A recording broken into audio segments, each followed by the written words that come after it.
Paano kapag yung taong gusto mong ipanalo, hinayaan kang matalo? Teka, paano nga ba? Kapag yung taong inasahan mong magiging kakampi mo sa lahat, siya rin palang makakalaban mo sa dulo. Siya rin pala yung mananakit at sisira sa buong mong pagkatao. Paglilinaw lang ha, hindi ko to sinulat para saktan ka o ipaalala yung taong nanakit sa'yo. Sinulat ko to baka sakali lang na mapagaan ko yung nararamdaman mo. Kasi hindi biro ang maiwan. Hindi biro ang ipagpalit sa iba.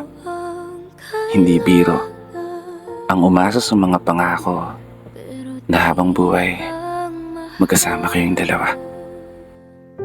Kasi paano nga ba kapag yung taong minamahal mo ay hindi ka na kayang mahalin pabalik?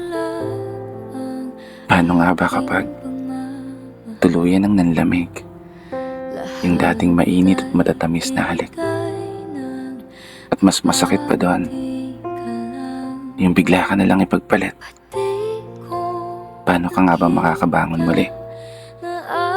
Paano nga ba paihilumin yung sugat kung sa tuwing ipinipikit ang mga mata ay palaging imahe mo pa rin ang siyang bumabalik? Oo, naiintindihan kita sa punto na mahirap naman talaga kalimutan agad yung taong minahal mo ng sobra. Mahirap naman talaga muling maging masaya kung nasanay ka na siya ang palagi mong kasama. Pero wala ka ng ibang magagawa kundi kailangan mong tanggapin ang lahat at maging matatag hanggang sa araw na humilom ang mga sugat at muling makausad na sa paglalakad ay wala ka ng lilingunin na alaala. Magiging okay ka rin balang araw. Makakaya mo rin yan. Mas mabuting gawin mo ngayon, mag-focus ka sa sarili mo at mas mahalin pa ang sarili mo. May dahilan ng lahat kung bakit nawala sa'yo. At yun ay marahil sadyang hindi pa para sa'yo. Palagi mong tatandaan, ang pag-ibig ay isang sugal na minsan pwede kang matalo at pwede kang manalo.